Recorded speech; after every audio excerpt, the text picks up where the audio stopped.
진실은 반드시 따르는 자가 있고 정의는 반드시 이루는 날이 있다. 진실을 따르는 법, 정의를 이루는 법을 소개해 드릴게요. 우리들의 법 김일중입니다. 꿈을 가져야 한다. 꿈이 없으면 죽은 자와 다름이 없다. 여러분들의 모든 꿈을 응원하는 법 알려드리겠습니다. 안녕하세요. 변호사 임지혜입니다. 사람이 먼 곳을 향하는 생각이 없다면 큰 일을 이루기 어렵다. 남들보다 한 발 앞서 먼 미래를 준비하는 빅데이터 전문가 전민기입니다. 위대한 인물이 많은 나라가 위대한 나라가 된다. 평범한 일상을 잘 살아가는 우리 모두가 위대한 삶을 살고 있는 것 아닐까요? 우리 모두의 위대한 삶을 위해서 저 김길이 응원하겠습니다. 안녕하세요. 코미디언 김길이입니다. 네, 반갑습니다. 예. 자, 내일 모레가 3.1절이죠. 그래서 오늘은 독립운동가의 명언으로 시작을 해봤습니다. 제가 말씀드린 것은 도산 안창호 선생이 남긴 말인데요. 진실과 정의, 우리들의 법에 딱 드러나 맞는 말이 아닐까 생각을 해봅니다. 네, 저는 우리나라 최초의 여성 비행사 권기옥 선생님의 명언으로 시작을 해봤는데요. 일제강점기에 가난, 여성 이런 악조건을 극복하고 비행사의 꿈을 이루기 위해서 얼마나 노력을 많이 하셨겠어요. 이런 분들의 노고 때문에 우리가 오늘날 이렇게 행복하게 건강하게 살고 있는 거 아닌가 싶네요. 맞습니다. 저는 안중근 선생의 명언이었습니다. 네. 독립에 대한 신념과 용기, 그리고 이분의 극적인 삶이 책이나 영화, 뮤지컬로도 계속 만들어지면서 지금까지 많은 사람들의 기억에 남는 분이죠. 네. 저는 헤이그 특사로 유명한 이준 열사님의 네. 명언이었습니다. 근데 이분이 대한민국 제1세대 검사였다는 사실을 오, 알고 계셨나요? 그렇군요. 네. 서민 토지를 강탈한 왕족에게 징역 10년형을 구형했을 정도로 아주 강직한 검사였다고 합니다. 그 당시. 이야, 정말 이런 우리 독립운동가의 희생과 노력이 있었기 때문에 지금 우리가 자유롭게 내일을 꿈꾸며 살 수 있는 거 아닐까요? 오는 3.1절에는 독립운동가의 정신을 다시 한번 되새겨보면 좋을 것 같습니다. 네, 잊지 않고 태극기도 개항을 해야겠습니다. 아, 그럼요. 자, 이렇게 대한민국의 독립, 우리 민족의 꿈이 이루어지는 순간이었다면 반대로 독립이 결코 반갑지 않은 사람도 있다고 합니다. 바로 자립준비 청년인데요. 예전에는 보호 종료 아동이라는 표현도 있었는데 최근엔 명칭이 좀 바뀌었습니다. 기리 씨 어때요? 들어본 적 있으신가요? 네, 제가 사실은 2월 달에도 자립준비 청년을 위한 그 박람회를 진행을 했습니다.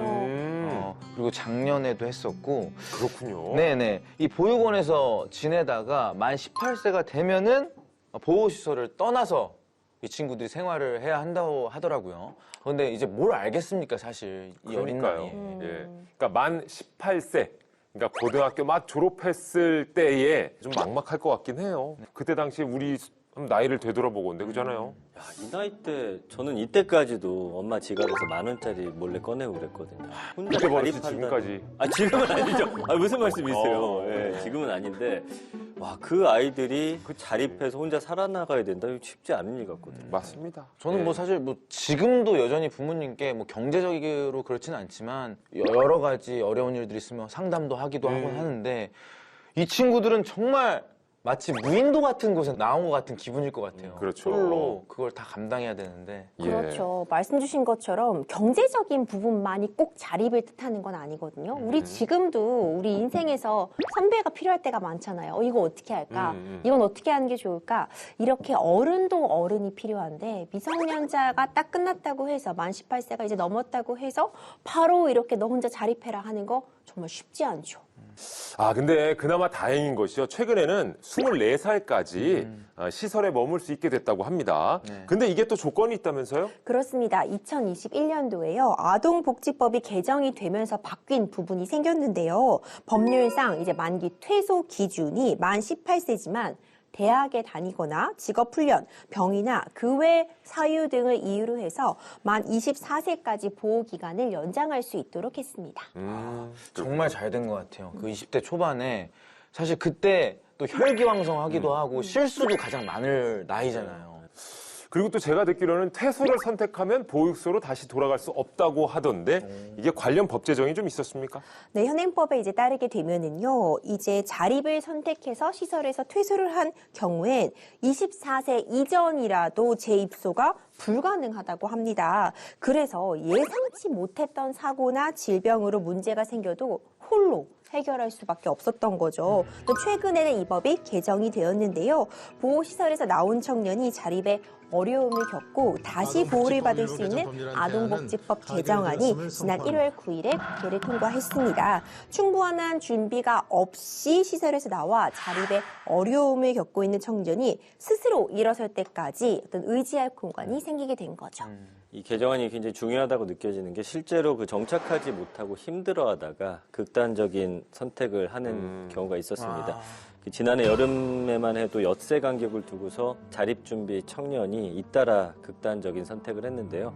그 10살 무렵부터 보육원을 옮겨 다녀야 했던 A양은 12장 분량의 유서에 삶이 고달프다 이런 신변을 비관하는 글을 남겼다고 하고요.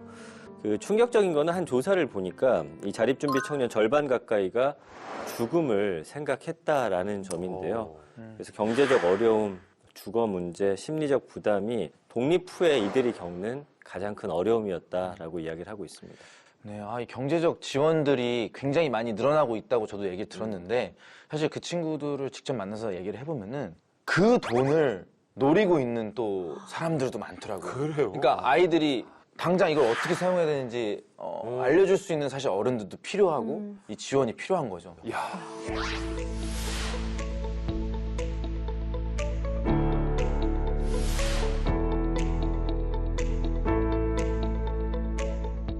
그래서 궁금한데 이 다른 나라 같은 경우는 이 자립준비 청년들을 위해서 어떤 도움을 주고 있는지. 네, 독일이나 영국 사례도 좀 참고해 볼 수 있을 것 같은데요. 독일은 이제 자립준비 청년의 법적 대상 연령을 18세에서 27세로 대폭 확대를 해 두었고요. 영국은 개인 상담사도 지정해 두고요. 만 25세까지 지원을 한다고 하네요. 개인 상담사가 8주마다 자립준비 청년과 면담도 진행을 하고요. 이들이 주거지를 옮기면 7일 이내에 방문해서 이 주거지가 적절한지 이런 부분도 평가를 한다고 합니다. 또 보증금은 돌려받을 수 있는지 심리적인 만족감도 느낄 수 있는 그런 안전한 공간인지 등도 함께 판단을 해본다고 하네요. 야, 그러니까 이 자립했을 때 정말 부모님들이 옆에서 이렇게 도와주는 역할을 나라에서 해주는 거네요. 우리나라도 이런 것들을 좀 빨리 좀 배웠으면 좋겠다는 생각이 듭니다. 자립 준비 청년에게 가장 실질적인 도움은 아무래도 세상을 함께 살아가면서 이 살아가는 방법을 알려줄 버팀목이 아닐까. 그 역할을 해줄 사람은 또 우리 어른들인 것 같습니다. 자, 이제는 국민들의 도움 요청에 국회가 어떻게 응답을 했는지 알아보는 시간이죠. 전문가와 함께하는 응답하라 21대 국회. 오늘의 법은 바로 이겁니다.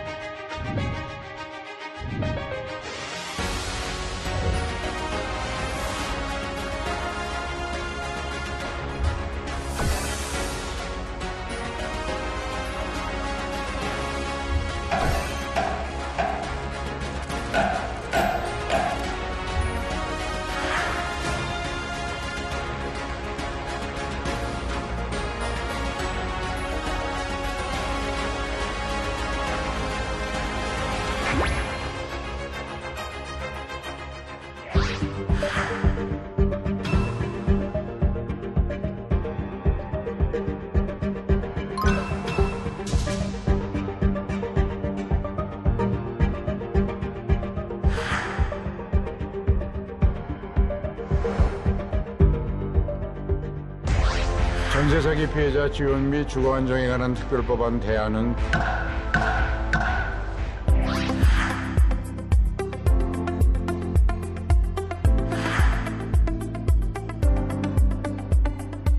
중개사가 집주인하고는 월세 계약을 맺고요. 세입자한테는 전세 계약을 맺습니다. 10채, 20채를 계약하게 되면 전세금을 다 가지고 이제 잠적을 하는 경우. 유튜브 업로드하면 저작권 검사를 누가 합니까? 유튜브. 전세 계약 시스템도 계약을 해가지고 국가 시스템에서 업로딩을 하게 되면 이 계약은 하면 안 된다. 하면 된다 정도까지는 저는 안전한 계약 시스템이 좀 구축이 돼야 된다라고 보여지고요.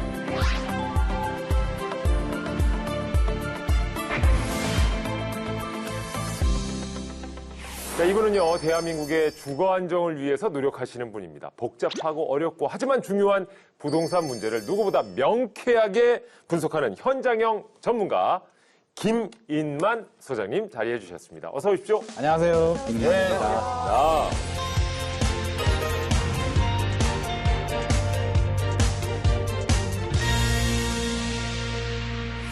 자, 소장님의 이력이 굉장히 특이합니다. 네. 예, 이 대기업의 연구원으로 근무하시다 이제 회사를 그만두고 부동산 연구로 방향을 트셨어요. 아, 네네. 근데 이런 질문도 많이 받으셨을 것 같아요. 대기업이라고 또 말씀을 드리니까. 네. 자, 회사를 그만둔 적을 후회한 적이 있다 없다? 있죠. 아, 있으세요? 네. 네. 후회가 없을 수는 없으니까. 그렇죠. 아, 그렇죠. 또 후회가 없을 수는 없고. 네. 혹시 대한민국 부동산이 좀 한 치 앞도 모르는 아. 안개 속이라는 말이 있는데 그래서 그런 건가요? 맞습니다. 예측을 하면 대부분 틀립니다. 그래요. 잘 안 맞죠. 그래요? 사실 변수가 많기 때문입니다. 우리 금리만 보더라도 2020년에 파월 의장이 2023년까지 금리를 안 올린다고 했거든요. 네. 예. 그 말을 믿고 제가 또 2023년까지 집값이 안 떨어진다고 했다가 욕을 엄청 많이 먹었어요. 그러게 말입니다. 지금 이제 해서 지금 주거 안정을 걱정하는 분들이 한둘이 아닌데요. 자, 올 한 해 2024년은 좀 어떻게 전망하십니까? 2024년 일단 변수를 좀 제외하면은요, 금리는 우리가 예측할 수가 없기 때문에 네. 금리 변수를 좀 빼버리고 나면 저는 크게 큰 폭으로 막 상승? 굉장히 뜨거운 분위기가 되기는 현실적으로 좀 어렵겠다. 왜냐하면 2015년에서 2021년까지 굉장히 좀 많이 상승을 했습니다. 네. 집값 인플레라고 하죠. 네. 상승에 대한 피로감이 많이 누적이 됐기 때문에 이게 해결이 되려면 시간이 더 지나가야 되고요. 집값이 조금 더 하락을 해야 됩니다. 네. 그렇군요. 아니, 그래서 실은 뭐 빌라나 오피스텔 요런 것들에 대해서 문제점들도 속속 좀 나오고 있거든요. 빌라 오피스텔 같은 경우는 왜 문제가 되냐면 전세 때문에 문제가 네. 돼요. 전세. 아, 아파트는 전세 가율이 50%. 전세 가율이라고 하면 매매 가격하고 전세 가격 차이를 말하는데요. 10억짜리 아파트 같으면 전세가 한 5억 정도. 네. 아파트는 그 정도입니다. 그러면 사기가 별로 없어요. 왜? 경매 넘겨도 7, 8억에 낙찰이 되면 내 전세금 가지고 갈 수가 있는데 빌라 오피스텔 같은 경우는 전세 가율이 90% 이상이 네. 돼요. 그러면 1억짜리 매매 가격이 1억인데 전세가 9천만 원이면요. 경매 넘겨도 내 전세금 온전히 받지 못하는 현상들이 많고 100% 넘어가는 경우들도 많죠. 그래서 기본적으로 전세금을 지키기 어렵기 때문에 원래 위험했는데 2022년에 큰 폭으로 하락을 했잖아요. 하락을 하게 되면서 지금 빌라 오피스텔 전세는 위험해. 불신이 굉장히 팽배해지면서 사람들이 안 들어가려고 합니다. 네. 그러니까 정상적인 전세 시스템도 안 돌아가면서 지금 굉장히 어려운 시장이 되고 있습니다. 아, 정말 이게 저도 주변에 꽤 있거든요. 이게 사실 전 재산이나 마찬가지잖아요. 세입자 입장에서. 그럼요. 제 친한 형은 실제로 오피스텔인데 집주인이 돈을 안 돌려줘가지고 경매 넘어갈 때까지 버티고 원금을 거의 다 전체를 돌려받지 못했어요. 예, 그 배당에 따라서 소장님께서 현장에서 느끼는 심각성은 좀 더 크지 않을까 어떻습니까? 굉장히 심각하죠. 자기가 사기 당한 줄 모르는 분들이 굉장히 많아요. 왜냐하면 자 친구한테 돈을 빌려주게 되면 날짜가 있잖아요. 왜 안 갚지? 왜 안 갚지? 계속 체크를 하는데 전세 같은 경우는 만기가 되기 전까지는 사실 집주인한테 연락하기가 싫거든요. 그렇죠. 이런 방송하고 나면 또 이 작가분들이 꼭 연락을 주십니다. 얘기 듣고 보니까 내가 어제 계약했는데 나도 이상한 거 아니냐. 굉장히 불안하다는 말씀이 많은데 잠재적으로 다 전세 사기의 대상이 될 수도 있기 때문에 많은 빌라, 오피스텔에 거주하시는 분들이 불안해하는 상황입니다. 자, 그래서 실제로 21대 국회 후반기를 확실하게 좀 뜨겁게 달군 사건 중에 하나가 전세 사기였습니다. 자, 그래서 오늘 준비한 주제 발표해 주시죠. 네, 응답하라 21대 국회. 오늘 이야기 나눠볼 주제는요. 전세 사기 피해자 희망의 불씨를 집회요. 전세 사기 특별법입니다. 근데 이게 언제 시작했나 생각을 해봤더니요. 2021년 말부터 기사가 쏟아지기 시작합니다. 그때 나온 게 세모녀 전세 사기, 빌라왕, 거기에 건축왕까지 나오더니 급기야 빌라의 신까지. 예, 뭐 이런 표현들이 지금 등장을 하는데 자, 이 전세 사기 피해 규모 어느 정도인지 좀 파악된 게 있습니까? 그 지난해 전세 사기하고 역전세 여파로 집주인이 제때 보증금을 돌려주지 않아서 주택도시보증공사에 보증사고로 신고 접수된 액수가 약 4조 3천억 원. 4주. 네, 사고 건수가 약 19,000건으로 지금 집계가 됐습니다. 보증 사고액이 전년 대비 3.7배고요. 이 사고 건수는 3.6배나 증가한 수치입니다. 그렇군요. 그러면서 전세 사기가 굉장히 심각한 전 국민적인 이제 문제가 되면서 전세 사기 특별법이 제정이 됐습니다. 국회에서 급하게 이제 법을 만들었던 걸로 기억을 하는데, 자, 임 변호사가 좀 간략하게 그 핵심을 짚어주시죠. 네, 전세사기 특별법은요, 전세사기 피해자 지원 및 주거 안정에 관한 특별법을 의미합니다. 법안의 핵심은요, 일단 전세사기 피해자들에게 빠르게 좀 금융 지원을 확대하고 주거를 안정할 수 있는 서비스 제공하겠다는 내용을 담고 있는데요. 2년간 한시적으로 일단 시행이 되는데 6개월마다 좀 필요한 부분을 보완하고 있고 또 연장 여부도 적용하기로 결정이 되어 있는 상태입니다. 그렇군요. 그렇게 특별법이 시행된 지 이제 반년이 지났는데 피해자들에게 어떻게 좀 도움이 되고 있습니까? 저는 도움이 되지 않는다고 생각합니다. 물론 100% 되지는 않습니다. 조금 도움은 되는데 피해자들이 바라보는 구제 대책은요. 내 전세금, 내 전재산 그냥 온전히 나는 받고 싶어. 국가에서 먼저 우리한테 구제를 해주고 나중에 구상권을 청구를 하든 경매를 넘기든 국가가 나서서 좀 해주면 안 되겠니? 라고 피해자들은 원하고 있는데 국가는 아까 특별법 내용 보면 사기 당한 당신들이 우선 매수해서 그 집을 받으세요. 우리가 금융적 지원 조금 해주겠습니다. 라고 하는데 피해자들은 그 집을 보기도 싫고요. 또 추가 돈을 또 지불을 해야 되거든요. 내 전재산을 사기를 당했는데 돈을 빌려서 또 그 집을 매수를 한다. 현실적으로 어렵다는 이야기를 많이 하고 있습니다. 그렇군요. 자, 전세 사기 피해자가 늘면서 만들어진 전세 사기 특별법 이제 통과가 됐고요. 지금까지 잘 시행이 되고 있는지 보완점은 무엇인지 김인만 소장님과 지금부터 꼼꼼하게 짚어보도록 하겠습니다.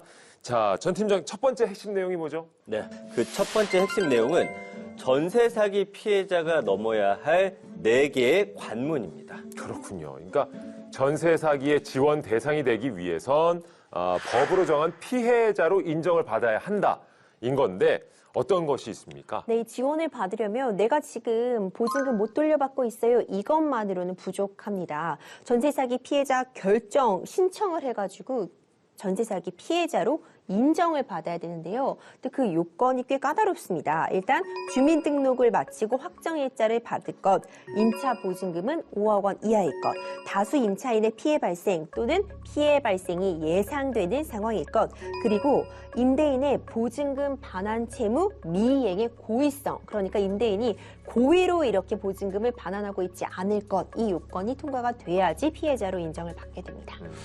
이게 좀 애매한 게 5억 100만 원이라면 이건 탈락이 되는 건가요, 소장님이? 4가지 중에서 하나라도 조건에 안 맞으면 어떻게 되는 건가요? 엔드입니다. 엔드. 오화가 아니라 엔드입니다. 4가지를 다 만족을 해야 되기 때문에 피해자들이 대상이 되더라도 사실은 좀 아쉬운 부분이 있는데 대상이 되기도 사실은 굉장히 어렵습니다. 기본적으로 전입신고 확정일자, 임차 보증금 5억까지는 뭐 그나마 또 이해를 할 수가 있습니다. 명확한 기준이니까. 다수 피해자가 발생해야 돼요. 그러면 나 혼자 못 돌려받는 거에 대해서는 대상이 될 수 없는 부분이 있고 고의성도 입증해야 되고요. 뭐 여러 가지 문제가 있기 때문에 일단 피해를 당하면 신청을 하게 되는데 이게 바로바로 결과가 나오지도 않습니다. 또 하면 한 60일 정도 걸리거든요. 60일 동안 기다렸는데 나는 대상이 안 된다라고 하면 또 한 번의 절망을 하게 되는 거죠. 그래서 요건 자체도 너무 좀 까다롭다는 생각을 지울 수는 없습니다. 예. 자, 어쨌든 반년이 좀 넘었는데 시행된 지 이 4가지 요건에 부합하는 피해자 지금까지 몇 건 정도가 됩니까, 그러면? 그 지난 1월에 전세사기 피해지원위원회가 전세사기 피해로 결정한 게 1,944건 정도입니다. 그리고 이제 부결된 게 전체 신청 건수 가운데 8.7%, 한 1,166건이 부결이 됐는데 부결된 대부분의 이유가 사기 의도가 입증되지 않았기 때문이라고 합니다. 아니, 내 옆 사람에 있는 마음도 잘 모르겠는데 이 집주인 마음을 우리 소장님처럼 전문가가 아닌 이상 어떻게 알 수가 있을까요, 이거를? 관심법을 갖고 있지 않은 이상 우리가 어떻게 알겠습니까? 사실 저도 알 수는 없습니다. 아니 아무리 전문가라도 이게 고의성이 있는지 없는지를 어떻게 판단을 하겠습니까?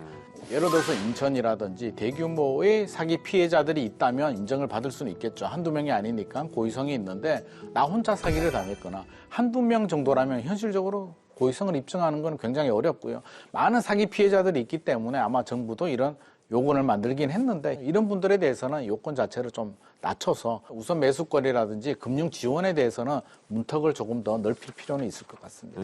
이게 참 어려운 부분이요. 우리나라에서 어떤 형벌로서 형법상 처벌을 받으려면 일단 고의가 있어야 되는 경우가 많거든요. 그렇기 때문에 처음부터 이 집주인이 나한테 보증금을 돌려줄 의도가 없었다는 것을 입증을 하려면 뭐 수사가 개시된다거나 그렇게 되지 않는다면은 임차인 입장에서는 반환할 능력이 없었는데도 다수의 주택을 취득하는 등의 그런 행위까지를 좀 확인하고 입증해야 되기 때문에 이게 쉽지는 않은 상황입니다. 그 심지어 경기 화성 동탄에서 오피스텔 268채를 사들인 그 일당 같은 경우 현재 재판 중이거든요. 네네. 근데 재판에서 본인들이 이거 전세 사기 아니다. 우리는 투자 실패다 이렇게 주장을 했다고 하더라고요. 근데 사실 피해 규모가 이렇게 큰데 투자 실패 이게 말이 되느냐? 그 소장님이 보기엔 어떠세요? 그분들도 이제 알 겁니다. 고의성이 없다라고 하면 일단 뭐 형사 처벌이라든지 여러 가지에서 유리한 부분이 있기 때문에 이렇게 이야기하는데요. 왜 이런 현상이 발생하냐면 무자본 갭 투자 때문에 그렇습니다. 무자본 갭 투자가 뭐냐면은요. 동탄 오피스텔 같은 경우에 매매 시세가 2억 정도 됩니다. 네. 전세 가격이 2억 2천 정도 돼요. 오히려 전세가 매매보다 높습니다. 하나를 계약하게 되면 2천만 원이 오히려 내 통장으로 들어옵니다. 100채가 되면 20억이잖아요. 계약만 해서 바로 수익이 발생을 하게 되고요. 향후에 전세 가격이 올라가게 되면 추가로 또 인상분에 대해서 통장에 들어오니까 전세 가격이 올라가기만 한다면 땅 짓고 헤엄치기의 투자 구조가 만들어지는 거죠. 그런데 이분들 입장에서는 그렇게 주장을 하는 겁니다. 금리가 올라서 이런 현상이 발생을 한 거지 나는 처음부터 이 돈을 이렇게 사기를 하려는 의도는 없었다라고 주장을 하고 있는데 자연스럽게 이렇게 되는 경우들도 있는데 짜고 왜곡하는 경우들도 굉장히 많이 있고 중개사하고 해가지고 시세를 뻥 튀기 위해서 이렇게 하는 경우들이 많기 때문에 피해자들은 굉장히 억울함을 호소하고 있는데 결국에는 또 법의 판단으로 넘어가는 것 같습니다. 예. 그래서 이런 부분도 있고 수많은 유형들이 존재하는데 뭐 이중전세. 이중전세는 뭐냐면 중개사가 집주인하고는 월세 계약을 맺고요. 세입자한테는 전세 계약을 맺습니다. 그러니까 집주인한테 월세금만 주고 나머지 돈을 탈취를 하게 되는데 이게 10채, 20채를 계약하게 되면 전세금을 다 가지고 이제 잠적을 하는 경우가 이중전세고요. 중복전세도 있습니다. 집 하나를 두고 또 10명하고 또 계약을 맺습니다. 그래서 그 돈을 계약금을 다 받고 네. 잠적을 하는 거죠. 그러면 잔금일이 돼서 이사 가는데 이삿짐 차가 10대가 오는 거예요. 집은 하나인데. 이게 단순히 임대인만의 문제가 아니라 조직적으로 뭐 감정평가사가 개입하는 경우들도 있고요. 많은 공인중개사들이 개입을 하는데 가담자들이 많기 때문에 현실적으로 좀 계약 단계에서 좀 걸러내기는 굉장히 어려운 상황입니다. 이 중복전세 같은 경우는 지금 말씀 듣다 보니까는 실제로 그걸 소재로 한 연극도 제가 본 적이 있었는데 그래요. 거기서는 이제 이사 당일 되니까는 남녀가 우리 집인데요? 서로 우리 집인데요? 그러다 같이 살게 되면서 네, 사랑을 이루는 좀 그런 아름다운 연극이 되긴 했는데 연극은 아름다운 내용. 연극은 아름다운 게 같지만 현실은 진짜 이건 앞에서. 암담한 거죠. 예. 근데 이렇게 똑같은 전세 사기를 당했는데 누구는 지원받고 누구는 지원받지 못한다면 이거 지원받지 못하신 분들이 지금도 막 이 불만의 소리가 들립니다. 어떤 부분에서 좀 피해자의 요건을 완화시키면 도움이 될까요? 앞서서 이제 숫자가 딱 정해지면 본인이 알잖아요. 5억이 넘어가면 나는 안 돼. 필터링을 하는데 뭐 고의성을 입증한다, 뭐 사기성을 입증한다라고 하면 그거는 우리 일반인들이 변호사님들이야 답이 딱딱 나오지만 일반인들은 고의성이라는 의미 자체도 사실 법정 용어이기 때문에 굉장히 어렵습니다. 그래서 저는 좀 정형화되고 구체적으로 기준을 좀 만들어줬으면 좋겠다. 맞습니다. 우리가 생활하는 기본 요소 의식주라고 하는데 그 정도로 집이 중요한 부분을 차지하는데 이것을 잃었다 생각하면 얼마나 정말 참담하고 안타까울지. 자, 이분들을 위해서라도 현실적인 개정이 좀 이루어졌으면 좋겠고요. 자, 계속해서 다음 내용 확인해 보겠습니다. 네, 전세 사기 특별법 그 두 번째 핵심 내용은 주거 안정을 위한 거주권 보장입니다. 자, 이제 전세 사기 피해자로 인정이 되면 실질적으로 어떤 지원을 받느냐 하는 문제인데요. 임 변호사, 법으로 정한 지원책은 뭡니까? 네, 전세사기 특별법에서는요, 전세사기 피해자로 인정을 받게 되면 이제 크게 4가지 지원이 가능한데요. 먼저 경공매 절차 지원, 그리고 신용회복 지원, 금융지원, 긴급복지지원입니다. 전세 사기 피해자가 만약 이사를 가지 않고 그 집을 사서 쭉 머물겠다고 하게 되면 경공매 우선 매수권을 일단 부여하게 되고요. 그래서 보증금을 좀 보호할 수 있는 그런 절차를 마련해 두고 있고 이때 최우선 변제금의 무이자 전세 대출도 받을 수 있습니다. 그렇군요.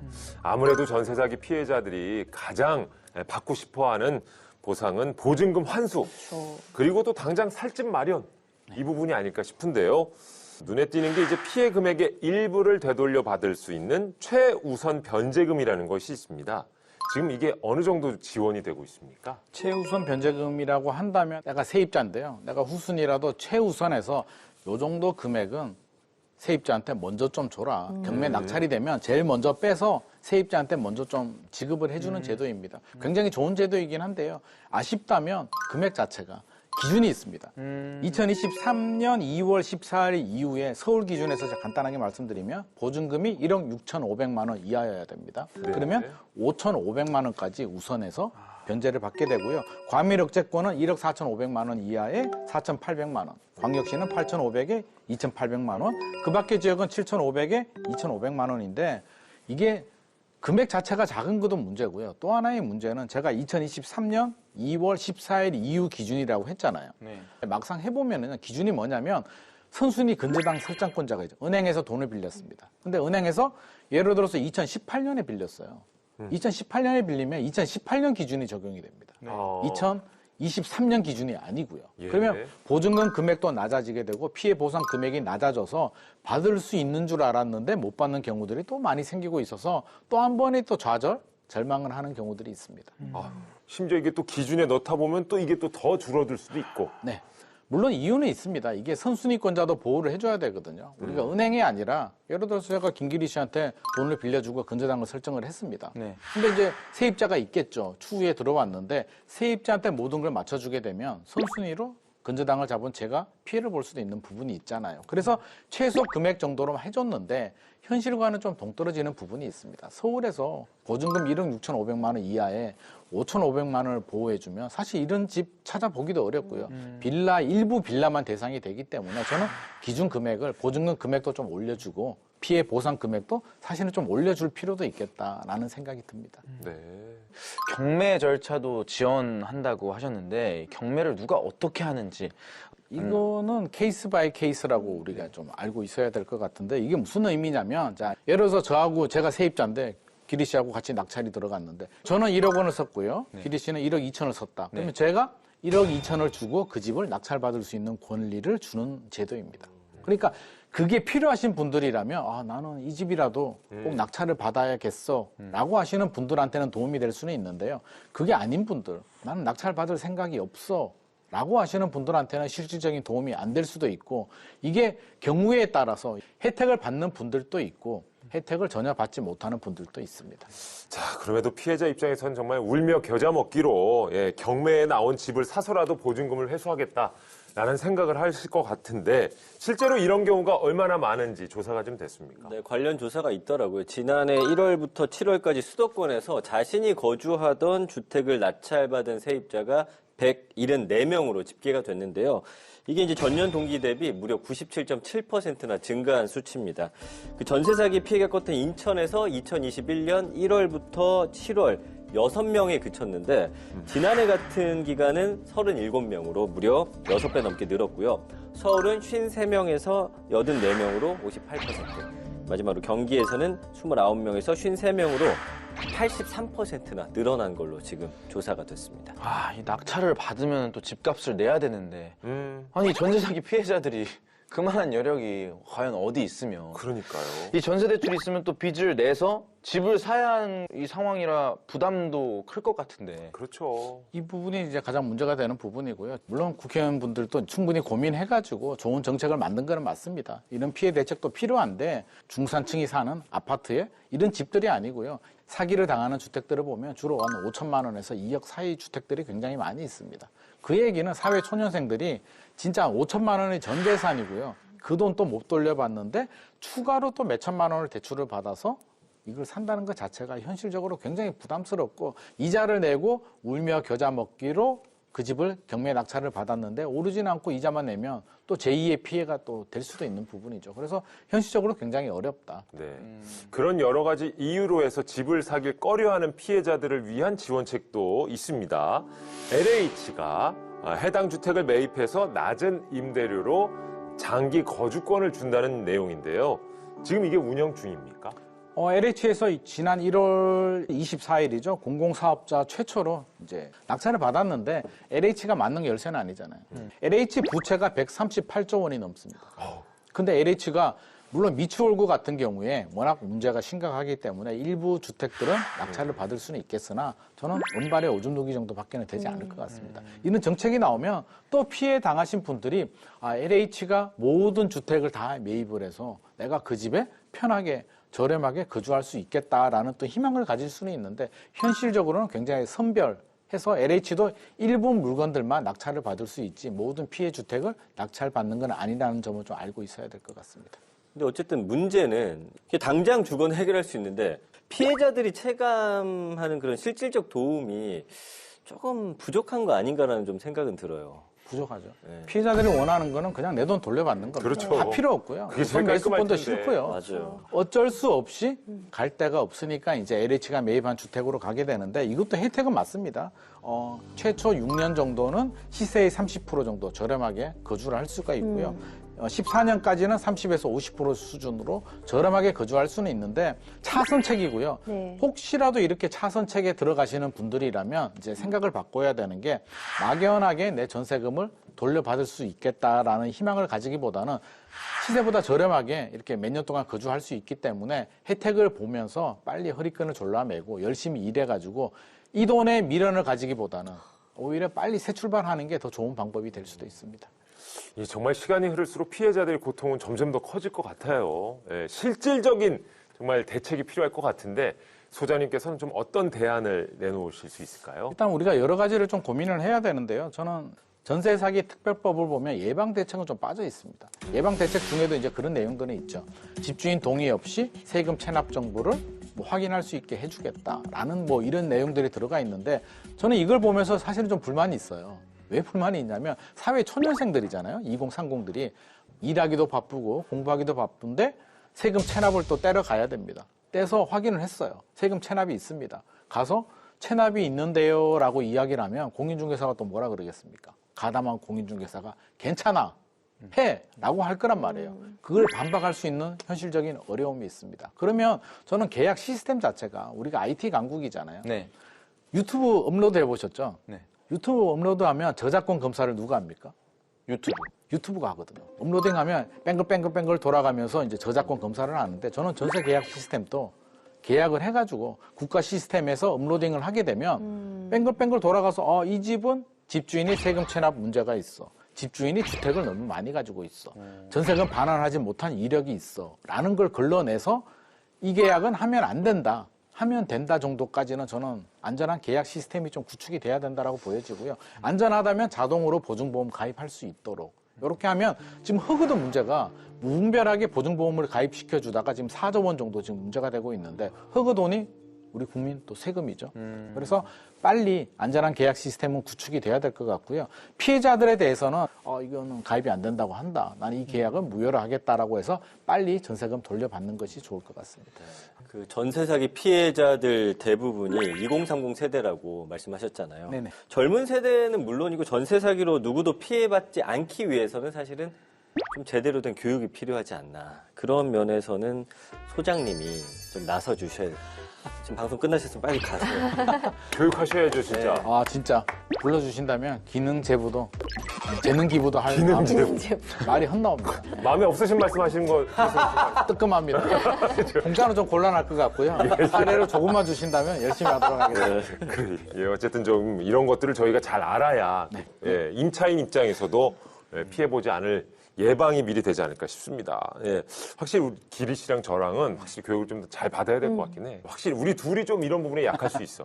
그렇죠. 저는 정말 사실 이 부동산, 집 이런 게 재산 증식에 대한 걸로 이제 많이 이제 좀 생각을 하고 있었는데, 아, 그게 아니라 진짜 내 안전, 내 그쵸. 삶의 안전을 지키는 일이라고 좀 생각을 더 해봐야겠다는 생각이 오늘 들었습니다. 그럼요. 투자가 아니라 실거주자들에게 지금 발생하는 문제거든요. 이게 더 큰 문제입니다.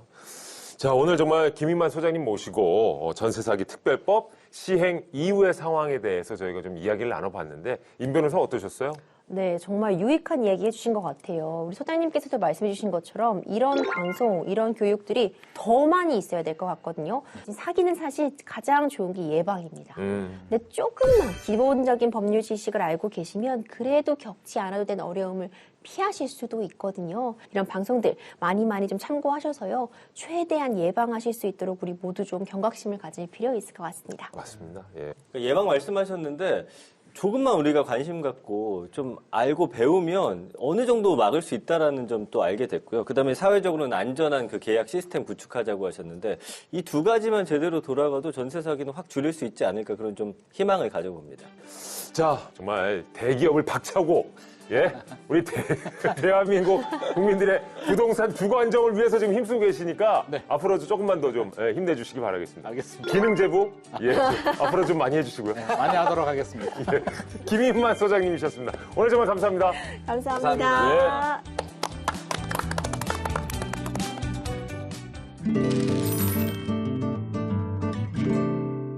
법을 몰랐다고요? 아니면 법을 잘못 알고 계셨다고요? 제대로 법 읽는 방법을 알려드리는 시간입니다. 법 읽어드립니다. 감사합니다. 예.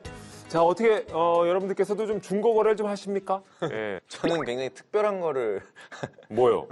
굉장히 큰 거였어요, 이제. 네, 뭐죠? 냉장고인데, 오, 야, 그거 또 갖고 오기 힘들었을 새 때. 제품이에요. 오, 워낙 고가니까 확인할 게 많잖아요. 그렇죠. 그래서 이것저것 확인하려고 그러는데 이분은 당당한 분인 거예요. 근데 그 당당한 증거를 얘기하기가 어렵대. 그래서 이거 어디서 어떻게 구하신 거냐 물어보는데 사실은 자기가 회사 장기자랑에서 1등을 해서 아하. 받은 건데 그 동영상을 이제 아, 진짜요? 이제 보내주게 되신 거예요. 그래서 이제 그 열심히 춤추고 그게 이제 굉장히 부끄러웠던 아, 건데. 너무 웃긴다. 새 제품이라는 증거를 위해서 장기자랑 1등 장면을 보여준 거예요? 제가 이렇게까지 해서 얻은 거다. 이러면 또 납득이 가네. 네. 재밌네. 정말 굉장히 좀 상상을 초월하는 물품들이 네. 많이 올라옵니다. 맞아요. 요즘 사실 아이들 키우는 집에서는요, 중고거래 정말 많이 하거든요. 전집 같은 거 사실 새 거 매번 사기 너무 아까운데, 맞아요. 미개봉 새 제품 이래가지고 정가보다 훨씬 싸게 구입할 수 있는 경우 많고, 아기 보행기부터 해서 젖병 소독기 등등 중고거래 정말 많이 활성화되어 있는 것 같아요. 그렇군요. 이렇게 정말 편하게 또 굉장히 실리적으로 서로 구매를 할 수 있어서 좋은 반면에 자, 이 중고거래 때문에 또 갈등도 발생한다고 하는데요. 과연 어떤 일이 벌어졌는지 오늘 사연 확인해 보시죠. 아니, 집 밖에도 안 나가는 사람이 가방은 왜 이렇게 많아? 아들, 이 고구마인가 감자인가 거기 저 요즘 물건 많이 판다며? 니네 엄마 가방 좀 갖다 좀 팔자. 응?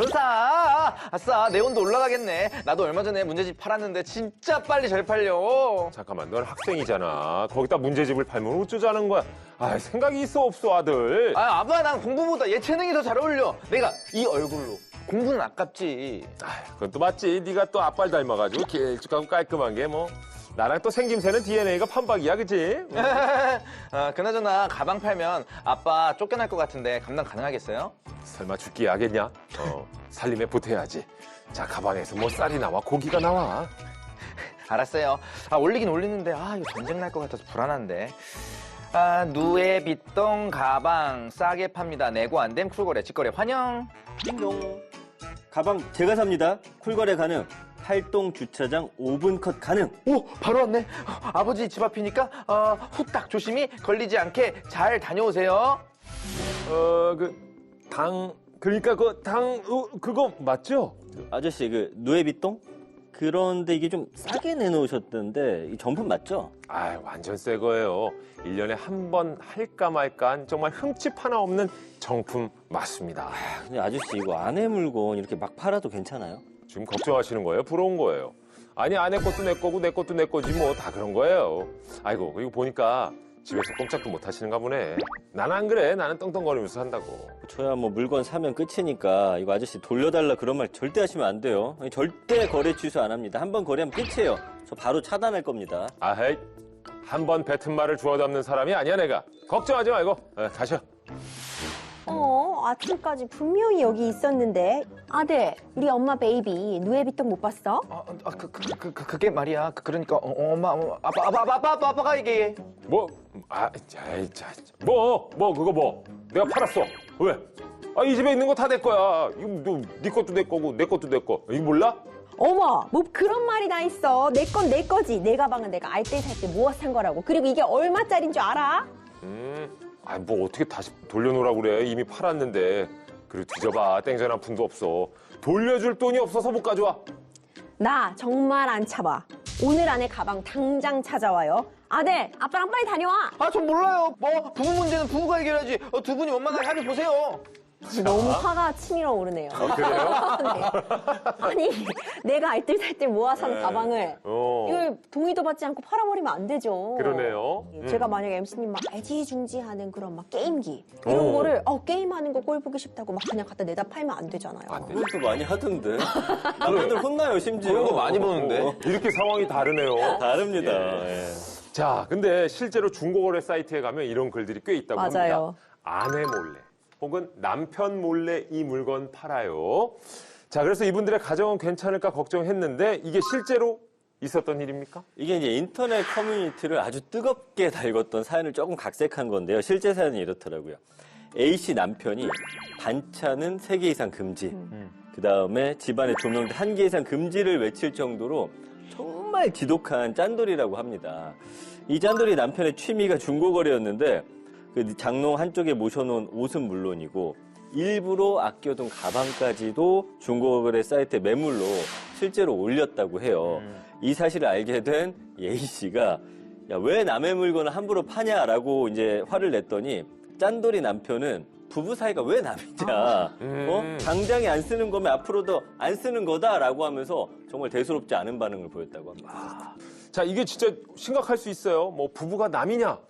네 것도 내 거, 내 것도 내 거, 뭐 이렇게 주장하시는 분들이 있는데 이거 진짜 이렇게 될 수 있는 겁니까? 와, 이거 진짜 어렵죠. 부부간이라고 한다면은 사실 이런 재산 범죄라고 할 수 있는 절도, 사기 이런 부분에 대해서 친족 상도례라는 게 적용이 되어서 아예 형을 면제하거나 뭐 고소가 있어야지 공소를 제기할 수 있다고 해서 죄가 되지 않는 경우가 대부분입니다. 그래서 부부간의 절도는 사실 신랑이 제 거를 뭘 갖다가 팔았다고 해도 이 상대방을 절도죄로 철컹철컹 형사처벌을 하게 할 수는 없는 거죠. 아내 입장에서 이걸 보상받을 수 있는 방법이 있을까요?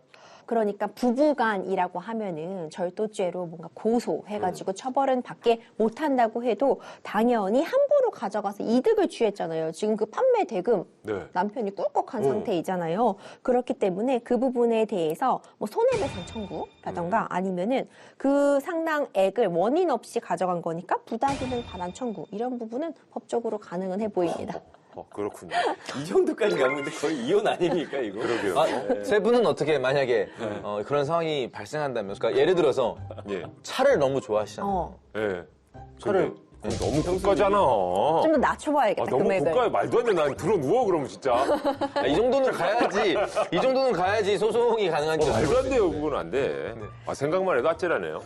근데 내 물건 함부로 팔았다고 하면 어머 혹시 무슨 안 좋은 일이 있나 뭐 급하게 돈을 쓸 일이 있는 건가? 저는 이제 일단 걱정할 것 같아요. 걱정을 먼저 한다고요? 그렇지 않고는 이렇게 쉽게 제 물건에 손을 댈 수 있지는 않을 것 같은데. 이해관계가 확실히 있네요. 맞아요. 네. 이거 문제는 그건 거죠. 판 사람에게 다시 물건을 되돌려달라고 하면 어떨까요? 이거 돌려받을 수 있을까요? 특히 오늘 사건과 비슷한 일이 실제로 온라인 커뮤니티에서 또 화제가 됐었는데 저희가 아까 잠깐 얘기했지만 대표적인 게 남편 1년간 용돈을 모아가지고 게임기를 샀는데 아내가 이걸 몰래 팔았다는 거예요. 그럼. 당시에 게임기가 품귀 현상, 코로나 때이고 있었거든요. 그래서 웃돈을 주고 판매하던 시기였는데 아내가 이걸 또 싸게 판 거예요. 웬일이니? 그래서 가격 착오로 판매한 거니까 되돌려 받을 수 없냐라고 사연을 올렸는데 이게 화제가 됐습니다. 이게 게임기가 비쌀 때는 정말 수백만 원까지 할 수도 있는데. 돈 얹혀서 팔렸었거든요, 진짜. 네네. 근데 이걸 시세가보다 많이 싸게 팔았다면 취소할 수 있을 것 같은데 아닌가요? 이게 참 또 직관적으로 좀 생각을 해볼게요. 뭐 기린님한테 제가 뭐 예를 들어 차를 싸게 사기로 하고 차를 샀어요. 중고가 거래로 기린님이 저한테 1,000만 원에 팔았는데 제가 가만 보니까 이게 사실 800만 원이면 살 수 있겠는 거예요. 다른 데를 보니까. 그럼 기린님한테 나 1000만 원 너무 비싼 것 같으니까 나 가격을 좀 차고한 것 같아요. 물러주세요 하면 물러주실 거예요? 저는 임 변호사님이 그러신다면 물려줄 것 같습니다. 근데 사실 일상적인 거래라면은 이렇다면 거래 자체가 이루어지지가 않겠죠. 가격이 올라갔다고 하면 제가 돈 더 내낼 것도 아니잖아요. 그렇죠. 그렇기 때문에 기본적으로 내가 이 가격을 차고했다고 해서 그 차고를 인한 거래 취소가 불가능한 것으로 되어 있어요. 한번 나가면 다시 돌아올 수 없다는 얘기군요. 네네. 알겠습니다. 그나저나 진짜 중고 거래할 때 또 조심해야 될 품목이 있다는 얘기가 있는데 중고 거래 금지 품목이 있다는 이 말. 우리 임변이 한번 정리를 해주시죠. 그러니까 설날에 받는 선물 세트 같은 거 있잖아요. 네. 이거를 다시 중고 거래에 파는 걸 명절 테크라고 한다고 하더라고요. 그런데 이거 함부로 하다가는 5천만 원 이하의 벌금에 처해질 수도 그래요? 있다고 합니다. 먼저 식품 같은 부분은 개인 간 거래를 좀 금지하고 있고요. 의료기기도 판매하면 안 된다고 합니다. 그리고 지역 화폐, 화장품 샘플도 거래 불가 품목이라고 하네요. 근데 변호사님 건강기능식품도 이제 판매가 되나요? 종종 올라오는데. 맞아요. 지난해까지는 건강기능식품도 중고 거래가 불법이었다고 합니다. 그런데 올해 바뀌었는데요. 현행법상 건강기능식품 판매는 영업신고를 한 판매자만 판매할 수 있는 것으로 되어 있는데 그런데 최근 식약처에서 재판매 허용을 권고했습니다. 그런데 횟수나 금액에는 제한이 있을 예정이기 때문에 거래하시기 전에 확인이 꼭 필요하실 것 같습니다. 그렇군요. 뭐 지금 이야기한 게 이제 법으로 금지된 것들인데 개인 간 거래했을 때 조심해야 할 것들도 없을까요? 최근에 이슈가 됐던 게 백화점 영수증이에요. 영수증. 왜냐하면 백화점에 우수 고객이 되면 이용할 수 있는 혜택들이 있어요. 예를 들면 뭐 무료로 주차를 해준다든지 라운지를 또 이용할 수 있고요. 이 혜택을 받기 위해서 백화점 영수증을 거래하는 경우가 굉장히 많이 늘었다는 거예요. 실제로 그 3대 백화점의 경우는 지난해부터 백화점 주차권, 구매 영수증을 중고거래 금지 품목으로 지정하고서 엄격하게 대응하고 있다고 합니다. 이 버리는 영수증을 거래한 것 뿐인데 왜 금지를 하는 거죠? 이게 법적으로 문제가 되나요? 네, 일종의 영업 방해로서 인정이 될 수도 있을 것 같은데요. 우수 고객, 진짜로 이 백화점을 열심히 이용해서 우수 고객이 된 사람에 대해서 피해를 주는 건 물론이고 백화점도 손해를 볼 수 있거든요. 그렇기 때문에 이 백화점의 우수 등록 고객을 산정하는 그 업무를 방해한 혐의로 문제가 될 수 있을 것 같습니다. 네. 자, 김기래 씨가 오늘의 사연을 한마디로 정리해 주신다면요. 네. 눈에는 눈, 이에는 이 함무라비법을 잊지 말자. 아, 그래요? 뭐 똑같이 돌려주겠다는 얘기인가? 네. 알겠습니다. 자, 김기래 씨 한 줄 정리는 그거였고요. 나한테는 쓸모없는 물건이라도 정말 다른 가족, 또 소중한 물건이 될 수 있거든요. 가족이라도 선은 지켜야 할 것 같습니다. 자, 오늘 저희가 준비한 소식은 여기까지고요. 다음 시간에도 우리의 선을 지켜줄 수 있는 법과 다시 돌아오도록 하죠. 우리들의 법 다음 시간에도 함께해요.